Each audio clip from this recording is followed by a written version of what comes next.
Literally no one has said that. You are making it up. England should be winning the Six Nations, in my opinion. I agree with England players not being allowed to play outside the Premiership. I love watching Jack Willis. I love watching him play for Toulouse. I don't think he's a guaranteed starter in the England team.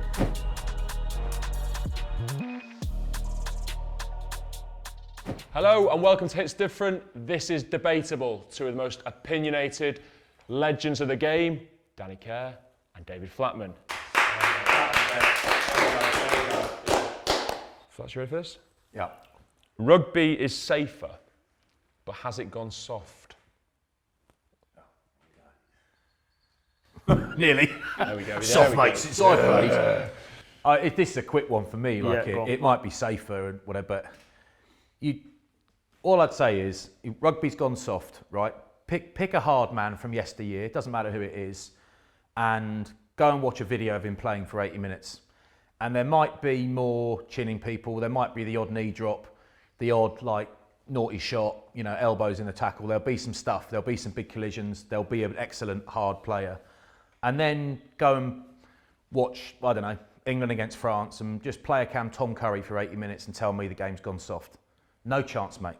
No chance. The game has leapt on, as it will, and all the guys that are playing now we think are amazing. In 15, 20 years' time, we'll look back and go, God, do you remember when we thought Tom Curry was amazing? Like, he was amazing at that time, but he couldn't compete against, whatever it is, Bob Fiddledy-Smith, he went to Millfield. Do you know what I mean? And he's been on, breastfed till he was 25. Do you know what I mean? Like, raised with bulls, a thoroughbred stud. They're doing him 10 grand a day to stud him out. Like, eugenics job. Like, the game moves on. So, like, you cannot watch these boys play. Incomparable. I watched Sale play this weekend, and you watch Ernst van Rijn, and you watch Tom Curry, and you watch Jean-Luc Depree, and you're like, game's gone soft. Mate, I'd rather get chinned than play against them, honestly. Those boys are massive, relentless, aggressive boys, and I'm not having the game's gone soft at all. The game's way harder. I absolutely agree with that. It's not great for the content, but I absolutely agree. I get to see, I don't do it personally myself, but I get to see physically, firsthand, these boys running into brick wall after brick wall after brick wall. And I need them to do it for me to look all right and for me to get the team going, which is horrible. And I'm passing the ball, I'm like this, I hope they come out of this, like, sorry mate. But then, like, as Flat says, lads are getting bigger, fitter, faster, stronger every single year. And the game is the safest it can possibly be. It can never be a safe sport, but it's the safest it can possibly be, which is brilliant. But it definitely hasn't gone soft. I see what these lads are putting their bodies through. And Yeah. Again, I was pitch side yesterday watching it, and I was close, but when you're not in it, when you're in it, you're just like, oh, it's rugby. But when you're watching it, and I was like, oh my God, the sounds and the noises. Proper tough sport. To survive, rugby needs to entertain more people. To entertain better, rugby needs less scrums. Firstly, it's fewer scrums. Don't know who wrote that. Rugby needs fewer scrums. Who behind the camera's written this? Fewer scrums. Rugby needs fewer scrums, basically. No, there's in order to entertain. No, I mean, where I'm going to put. Yeah. I think it's this is a conversation that could be an hour long, especially with me here, but it doesn't need to be. I think that there are 15 people on each team, and rugby, whether certain fans, and weirdly, I think there are far fewer rugby fans and sports fans saying the scrum needs to go than there are people saying, do fans think the scrum needs to go? It's like every time there's a British and Irish Lions tour, it's like, oh, will this be the last tour? The brand's dying. It's like, no. Literally no one has said that. You are making it up. It's like Putin has infiltrated our social media.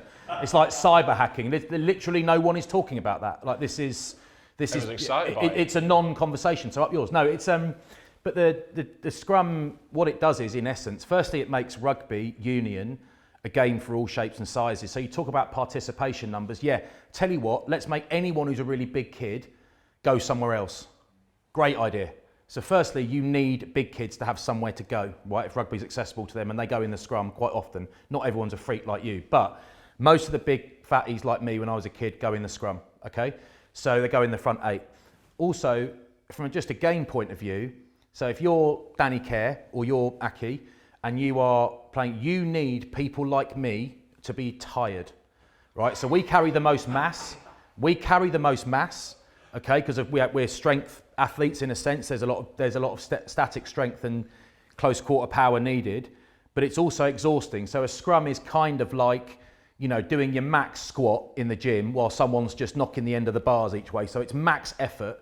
So you come up from that, over the course of a game, there's more of a conversation around 8 fresh lads being able to come on than there is about this, I think. You need big, tired men and women to leave space for the fast people and the creative people. You need holes. So I played in games where there was 1 or 2 scrums in a half, and it's like, oh my God, Flats, you're defender of the week. You made 15 tackles. It's like, mate, because I had no scrums down my neck. I had no scrums in my legs. I'm brand new. Believe it or not, I can run kind of all right, and I can make 15 and miss none because I'm brand new. You get a couple of those down your neck, and suddenly heart rate is through the roof. Legs are full of lead. So rugby literally needs it from a grassroots point of view, and it needs it even all the way up to the top level to fatigue players who leave holes so people score tries. You never thought you'd... I want more scrums now. I've only put myself to sleep. Yeah, I want more scrums. Yeah, I just want to keep putting the ball into scrums and just what? No, I think that's probably the most eloquent version of events I've heard about this whole debate. That isn't even a debate. Rugby's a sport for everyone. If it isn't, then it turns into rugby league. I love rugby union, and you see at the top level games being decided by the scrum still.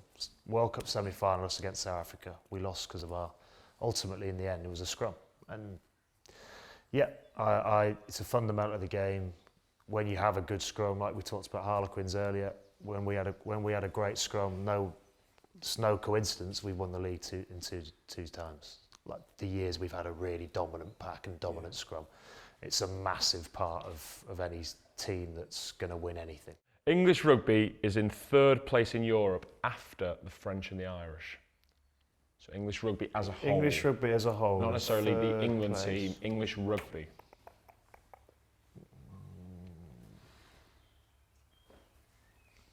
Stats based. Danny first. Yeah. First. I'm going to copy Danny. Yeah. He always makes good points there, doesn't he? Well, I'm just going to go stats based. 6 Nations. The table red. France. Did the table read? Did France win the 6 Nations? Yes, they did. Yeah. Who cares if England didn't win? I don't really Hey, care. retire. You can give. Yeah. France, England. So I think England are in a good spot. I think there's lots of question marks about picking overseas players. I think that drum's still going to get beaten for a while. This World League, if that comes in, which people are talking about next year, I think might change the landscape a bit about where players can play and et cetera, et cetera. I want to see our best players playing in England, I do, but I also look at Jack Willis in Toulouse and I think, how cool's that he's gone to go and play for the European champions. He's playing with Dupont and Intermac and all these beasts in the front. Like it's going to have made him a better player and he'd be a better player for it. Like I'd like to think at some point, look at Joe Marchant right now, and I think England would be crying out to have Joe Marchant available to pick somewhere in that back line. But because of one man's opinion a couple of years back, who didn't like him, Joe had to make the decision to leave. Considering all that, we're still in a pretty good spot. But I think if we can have a look at the whole thing in general, I think England rugby could go. England should be winning the 6 Nations, in my opinion. We should be. And we've got the talent for it. It's just harnessing it all and finding the right balance to get that right. But we're up against some tough opposition these days. I think 3rd place I don't necessarily agree with. I think France, I don't disagree with Danny when he says England should be winning. I do and I don't. England should be winning the 6 Nations. England should be competing. They should be with Ireland because they have as we've mentioned, they have a system which is geared towards optimising the national team as well as producing brilliant rugby from their 4 sides. But actually, Leinster in particular, it's geared towards Ireland performing well as well. So I think in reality, you talk about money, you talk about playing numbers and all that sort of stuff, and domestic leagues. France have vast playing numbers. France have an incredible top league of 14 teams. They have a brilliant 2nd division as well, the Pro D2. They have an enormous amount of money coming in from TV rights in French rugby, more than we do. So actually the numbers in France stack up very nicely against English numbers in lots of ways. And the Irish system, there's plenty of money there to pay players. Not many lads leave Ireland, right? Not many of the top Irish players leave. There's a reason for that. They're loyal and they love it, but it's a short career. And if someone offers you shed loads of money, sometimes you've got to go. Like Sexton went to Racing, right? You got to. They want their tax. Got to take that bump. So That tax at the end's quite nice. Yeah. There is a setup there. We understand with tax and entertainment, that sort of stuff. So you've got to pay them that much to get them out. Hence, they don't go. Right? Very rarely go. So there are three systems that really, though, I think France, Ireland, England should be always, competing for the top spot in the Six Nations. I'd say the Gallagher Prem obviously is the sort of the feeder league. So much of it is fantastic at the moment. So much of it is so much entertainment. I often think, it's difficult because you see these blowout scores and people say, oh, it's like Super Rugby back in the day, defence is optional, and you see these blowout scores. And I think in the short term, they're actually really entertaining. So if someone pays 20 quid, 100 quid for a ticket and you go and watch and you are a new fan, are you having a bad day because it's 59-38? No, you're having a wicked day. It's way better than 12-9 for the new fan in a lot of ways. But the existing fans, there's a lot of them. I think they're probably right in thinking we need that dial to come back a bit, and that then you probably needs more than 10 teams in the Prem and all that. But on the players playing abroad, I think it's an interesting one. And as an ex-player, not you've got to be careful, but that certain things you say are going to annoy current players, and you just have to say them if they're what you think. And you've got to say, lads, I'm very happy to say lovely things about you when you throw great passes and do loads of stuff, but this is just what I think and it's my job. I agree with England players not being allowed to play outside the Premiership because there aren't many home games anymore.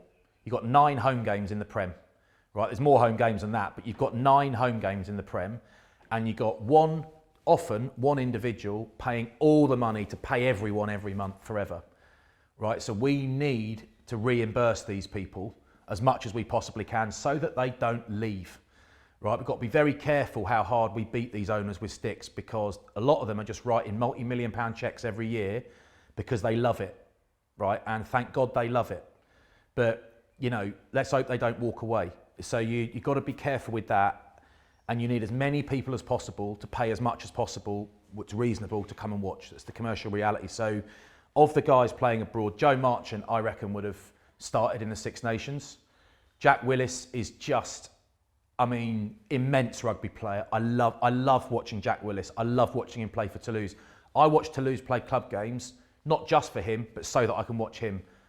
I don't think he's a guaranteed starter in the England team. Look at the back rows we've got, mate. Thing is, if you pick Jack Willis, there's a chance you've got to leave out Tom Curry.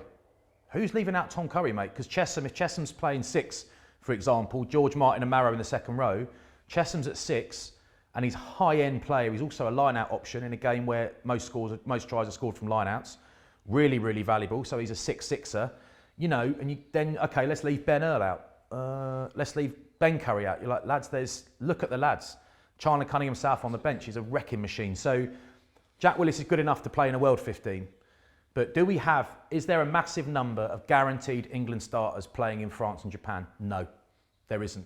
And if I'm a club owner, am I going to be happy continuing to write off millions of pounds a year, potentially, to see, if I own Bath, for example, just because we're near Bath and I played there, if I'm Bruce Craig, the owner, am I happy to say, well, my England players can go and play somewhere else, my internationals can go and I'm going to let them all go. If the rules are changed, am I happy to still keep financing this club when my best players are just going to leave and it's going to undermine me? No, I'm not. So we've got to also think of it from the owner's point of view because they're paying for it. Yeah, let's not chase them away. That's a very good point.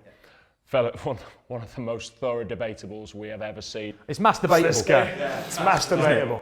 Dave Flatman, Danny Kerr, that's debatable.